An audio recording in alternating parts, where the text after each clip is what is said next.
Bonjour et bienvenue dans un nouvel épisode de mon podcast sous l'auspice des muses. Je suis Céline de la Célinatech et aujourd'hui je vous parle du haut de ma phase montante de créativité. Youhou. En fait, je dis ça parce que j'ai réécrit dans mon roman et je viens... hier en fait j'ai terminé mon chapitre 4 et commencé mon chapitre 5. Et vous avez vu, c'est un podcast où on rentre directement dans le vif du sujet et bam bam boum, pas le temps de niaiser. Pardon. Donc je disais, j'ai commencé mon chapitre 5 hier, j'ai écrit le premier, ce qu'on pourrait appeler le premier paragraphe, la première partie, je sais pas. Et en gros, le début du chapitre 5, c'est la description d'un rêve, le mot est parti de mon cerveau, qui revient tout le temps, régulier, quoi, en gros, le rêve que Lana, elle fait tous les soirs depuis qu'il commence de rêver de Shieki. Et donc j'ai écrit ce passage, et vous savez, c'est le genre de passage où quand vous l'écrivez, il se passe quelque chose à l'intérieur de vous, là, il y a quelque chose qui remue et tout. Et tout d'un coup, en fait, vous êtes plus en train d'écrire, vous êtes en train de vivre le moment, en fait, c'est ces espèces de moments d'extase, ou de transe, je sais pas comment dire, où en fait, ce que vous écrivez, vous êtes en train de le vivre dans votre tête de manière hyper intense, et du coup, bah, ça vient tout seul, ça...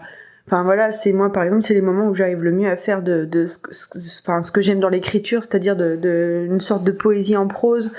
J'ai les images qui me viennent toutes seules, enfin les images, les métaphores, les comparaisons, enfin voilà. Et quand j'ai terminé d'écrire ce paragraphe, en fait, je me suis dit waouh, ça y est, j'y suis. Je suis clairement en phase montante là, ça y est, je suis j'ai regravi la pente quoi. Je suis peut-être pas forcément au point max encore, mais en tout cas, je suis sur la pente montante et ça fait beaucoup de bien, beaucoup de bien, parce que du coup, hier, j'ai détruit du travail, mais alors le travail, il était là genre non, arrête, s'il te plaît. Moi, j'étais là genre non, aucune pitié pour le travail. Voilà. Ça se voit que je suis en phase montante parce que ça y est, je commence à vous raconter des histoires, des espèces de petites histoires comme ça pour essayer de rendre le tout drôle et tout. Enfin bon bref. Je pense que vous avez compris que ça va bien et que j'ai écrit hier d'ailleurs parce que du coup c'est enfin un épisode de mon podcast où on parle de moi qui écris. Ça fait bizarre, mais ça fait du bien. Et du coup, c'est là aussi où je me rends compte à quel point... Alors, d'une, je suis assez grateful. Comment on dit en français ? J'éprouve énormément de gratitude envers ma phase descendante parce que j'ai l'impression que j'ai ma créativité qui s'est élargie en fait pendant ma phase descendante. Parce que c'est assez étrange, mais la manière dont maintenant moi je deal avec les phases descendantes, j'ai l'impression d'engranger énormément d'émerveillement, de pensée, de contemplation, oui, peut-être, je sais plus. Bref, j'ai l'impression d'être un trou noir qui aspire toute la beauté du monde en fait. Et du coup, à force d'avoir aspiré toute la beauté du monde, toute la beauté des couleurs, toute la beauté de l'été, toute la beauté de moi qui fout rien, toute la beauté de tous mes tampons émotionnels que j'ai mangés. Bah alors, si je devais j'ai essayé de faire un tracker de tous les mangas que j'ai lus et de tous les animés que j'ai regardés pendant ma phase descendante pour voir à peu près. Et c'est hallucinant parce que du coup par exemple un animé japonais, c'est en général des saisons de 12 à 24 épisodes de 25 minutes chacun. Et en gros, dans une journée type de phase descendante, j'en regarde 4 le matin, 3 ou 4 le midi, et encore un ou deux dans l'après-midi ou dans la soirée. Et encore là, c'est une moyenne, parce que du coup, par exemple, les jours où j'arrivais à me concentrer sur mon travail, le travail qui me rapporte des sous, j'en regardais peut-être vite fait un peu moins. Vous avez vu la mauvaise foi. Et par contre, il y a des journées où carrément je laissais carrément tomber mon travail de télétravail et où je faisais que ça de la journée. Et franchement, je pense, là j'ai regardé à peu près, j'ai vu une vingtaine de séries différentes. Attendez, il faut que je regarde. Il faut que je regarde, mais ouais, j'ai vu entre le mois en fait, ma phase descendante, elle a commencé, on va dire, le 15 juillet, en gros. Entre le 15 juillet et là, le 20 août, j'ai regardé ça, une vingtaine de séries d'animés, là. Et j'ai lu des séries de manga. Alors, séries de manga, on va se dire que un tome est égal à 30 minutes de lecture pour moi. Et j'ai lu une bonne 60aine de tomes. Voilà, juste ça. Et du coup, je pourrais être complètement mortifiée de ça, mais en vérité non, parce que du coup, je pense que ce qui est assez intéressant, c'est à quel point j'aime mes personnages et mes histoires assez pour, quand je regarde une autre fiction, piocher des trucs pour enrichir moi mon histoire à moi, quoi. Et je pense que ça, enfin là par exemple, quand je me suis remis à écrire, ça se voit parfaitement, parce que parce que du coup, en fait, si vous voulez, depuis le début du roman, j'ai écrit très peu de dialogue entre mes deux personnages là. Et là, dans le chapitre 4, c'est le premier chapitre où ils se parlent de manière assez approfondie, disons, au lieu de ça va, c'est une vraie conversation, quoi. Et même, du coup, il y a plusieurs conversations dans le chapitre, et des conversations que je voulais assez... je voulais en gros, je voulais une conversation légère, entre guillemets, et une conversation un peu plus deep, parce que du coup, c'est le rôle de l'Anaël de venir bousculer un peu Chiaki dans ses fondements. Et j'avais peur de faire une conversation comme ça, deep, qui soit complètement kikou, avec, je sais pas, genre par exemple, que je ressente pas la force de la conversation, la force de la tension qu'il y a dans les personnages, la force comment dire, aussi le fait que j'avais peur de pas réussir à moi, en tant que écrivain omniscient, à me remettre assez dans leur tête là du début pour qu'ils aient une conversation qui n'est pas pour moi l'air d'être une conversation qu'ils pourraient avoir plutôt vers la fin du tome 1 ou au milieu du tome 2, vous voyez. Parce que du coup là, il faut vraiment que je me dise que le lecteur, enfin, contrairement à moi, le lecteur ne sait pas comment, enfin, les pensées intimes de mes personnages, en fait, quelque part. Les pensées intimes de mes personnages et là où ils en sont dans leur propre développement au moment M du roman où vous en êtes. Donc voilà, mais du coup, là, donc...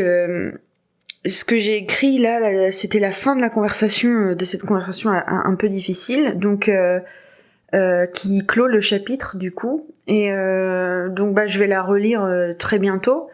Et au premier jet, j'ai l'impression que ça va, que ça passe bien et tout, mais de toute façon, c'est à ça que ça sert les relectures aussi. Et c'est vrai que pour le moment, quand j'ai fait mes relectures, j'ai trouvé que je m'étais pas plantée dans comment dire, la description de mes personnages, comment vous rentrez petit à petit dans leur tête, et justement l'état initial dans lequel ils sont, et à quelle vitesse je vais les faire évoluer, parce que du coup c'est pareil, j'ai très peur de les faire évoluer trop vite en fait, alors que je veux vraiment installer une espèce de pas forcément une tension, mais je veux installer quelque chose à ce sujet-là, je veux que ça soit quelque chose de prenant, quoi. Donc du coup, je verrai à la relecture si la conversation elle est trop... ça se trouve elle est trop tôt, par exemple. Mais bon, ça je fais confiance à mon instinct en fait pour le sentir pendant la relecture, parce que du coup, au pire du pire, le passage que j'ai écrit, ce sera un passage qui sera bien dans le chapitre 5 ou dans le chapitre 6. Donc voilà, il y a pas de...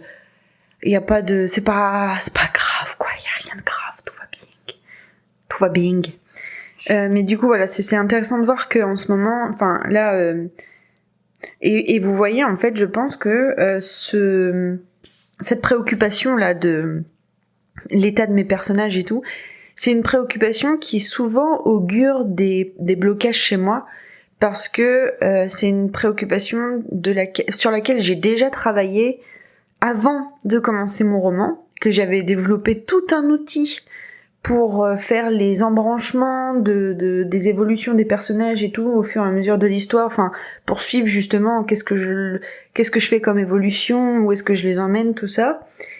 Et en fait, à partir du moment où je commence à rechigner à ouvrir cet outil et à le remplir pour avancer, ça veut dire que je ressens un blocage et que je suis en train de fuir ce sentiment négatif que je ressens vis-à-vis du blocage que j'ai par rapport à ça. Parce que du coup, en fait, je me sens terriblement... C'est assez drôle. En fait, quand je travaille sur des problèmes que j'ai, je trouve toujours ça drôle. Je commence toujours mes phrases par « c'est drôle ». Donc bref, suivez-moi dans cette histoire où mes problèmes sont drôles. Mais là, du coup, ce qui est assez drôle, c'est que je suis vraiment... En fait, on voit que le réalisme des pensées et des états émotionnels de mes personnages me tient tellement à cœur que ça m'augure, que ça me donne des blocages. Mais du coup, de manière, maintenant que je suis une moine gourou des phases descendantes, en fait, j'ai pris cette peur comme ça là. Je l'ai assise sur une chaise, je lui ai donné un petit thé aux fleurs de cerisier et je lui ai dit, bon, parle-moi, qu'est-ce qu'il y a, pourquoi est-ce que tu me fais aussi peur, qu'est-ce qui se passe? Et en fait, aujourd'hui, au lieu de me dire j'ai peur de pas réussir à faire ce que mon personnage il soit assez réaliste, assez humain, assez... En fait, j'ai vraiment envie de faire des personnages qui pourraient un jour se lever de l'ordinateur et partir comme ça, et je ferais mais pourquoi t'es parti de mon roman là, dis donc, et je fais comment pour avancer sans toi? Et puis lui il partirait comme ça, il dirait attends, je vais faire les courses là, laisse-moi tranquille là. Enfin bref. Ça se voit que je vais bien, hein. Bref. Et bon bref. Et du coup, c'est cette peur en fait, c'est ma plus grande fierté en tant qu'écrivain. C'est en fait, j'ai l'impression d'être un écrivain qui est capable de créer des personnages qui ont des émotions fortes et qui ont un schéma de pensée fort et qui ont des grosses failles et autant de qualités que de défauts, des vrais humains réalistes qui sont pas des héros tout blancs ou des méchants tout noirs, vous voyez. Et du coup, ouais, en fait, c'est ça, cette peur-là, en fait, c'est juste l'ombre de ma plus grande fierté. Et vous voyez comme l'univers est bien fait, parce que du coup là en ce moment je fais que de vous parler de ça là, la phase descendante, les blocages, les machins, les trucs qu'on n'aime pas, les trucs qu'on trouve moches chez nous, voilà, le fait de réaliser qu'on a des rêves dans la vie s'accompagne de la réalisation de nos plus grands défauts, enfin je vous parlais un peu de tout ça dans tous les épisodes précédents, donc si vous voyez pas de quoi je parle, écoutez les épisodes précédents, ce sera très très instructif je pense, ou pas, mais c'est pas grave. Et du coup là, hier, là on est le 27 août. Et vous avez vu en ce moment, je suis tellement la flemmarde que je vous fais même pas les épisodes en avance, je vous tourne les épisodes le jour J et je vous le publie le jour J. Mais bon, c'est pas grave. J'aime bien parce que ça fait un peu j'ai vraiment l'impression de vous parler sur le moment et tout, donc ça colle vachement bien avec mon concept du journal de bord. Bref, ceci étant dit, De quoi je vous parlais? Oui, donc les hommages. Et donc vous voyez comme l'univers est bien fait, parce que depuis que je développe toutes ces techniques et tous ces outils et toutes ces manières de penser par rapport aux phases descendantes, l'univers fait que de m'envoyer des trucs qui confirment ça. C'est un truc de psychopathe, genre, enfin, psychopathe, non. Il sait pas bien, bref. Bref. Du coup, par exemple, là, hier, j'ai reçu une newsletter d'une coach qui s'appelle Caroline Verdier, d'ailleurs. Je lui fais sa petite pub, même si moi j'ai pas de communauté, mais comme ça, elle a sa petite pub quand même. Mais donc Caroline Verdier qui a fait qui présentait la webconférence qu'elle allait faire donc hier. Et donc cette conférence, c'est sur son cœur de coaching en fait. Et son cœur de coaching, c'est justement faire des offres premium en se servant, en se servant des super pouvoirs qu'on a en nous. Sauf que du coup, elle part du principe que les super pouvoirs qu'on a en nous, c'est tout autant nos qualités que nos plus gros défauts ou les aspects de chez nous qu'on déteste le plus. Et du coup, dans sa newsletter, elle parlait justement, elle a fait donc cette newsletter pour parler de la webconférence là. Et sa newsletter, la thématique, c'était en gros ce qu'on ne vous a jamais dit sur les blocages.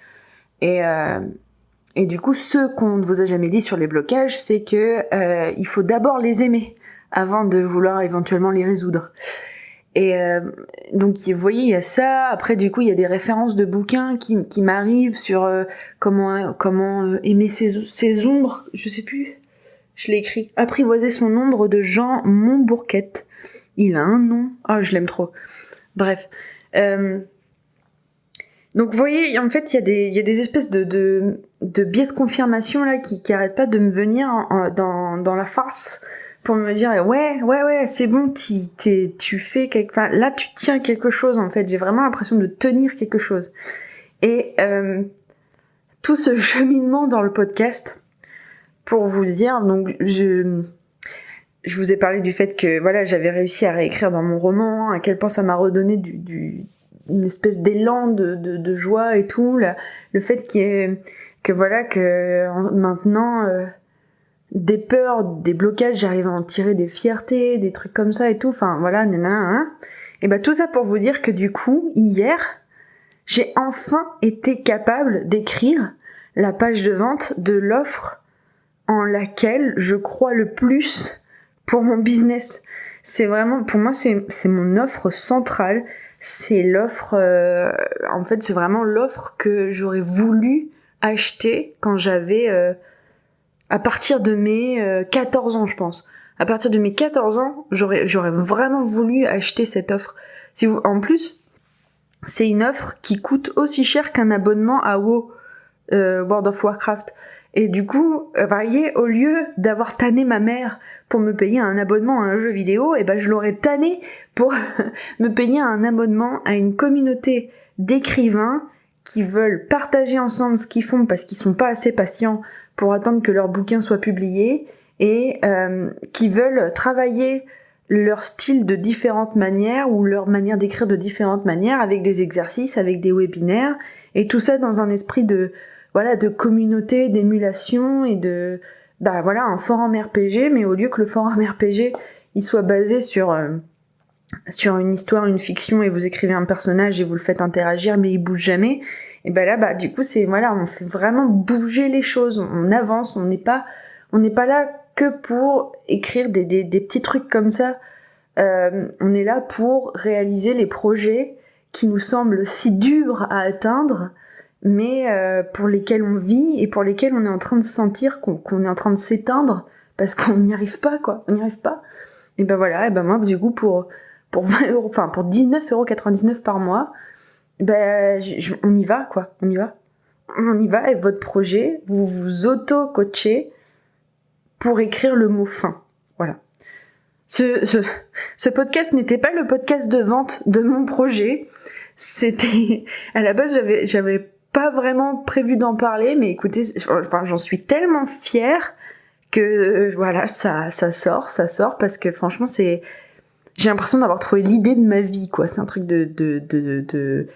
on va pas finir cette phrase parce que du coup, faut que j'arrête d'être psychophobe. Hein, c'est pas bien. Bref. Et enfin voilà, du coup, je suis vraiment heureuse. Je vous reparlerai de cette offre plus en détail dans un autre épisode.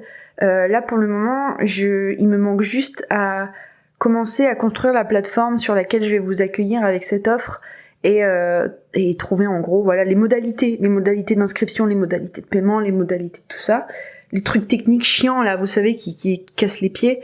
Mais une fois que j'ai ça, en fait, c'est bon, je peux lancer tout ça et on peut y aller et on pourra s'éclater et on pourra se rencontrer et on pourra écrire nos romans et écrire les mots fins et on sera les rois du monde. Voilà.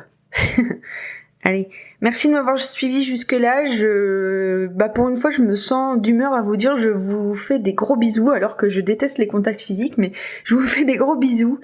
Et je vous dis à une toute prochaine. Salut!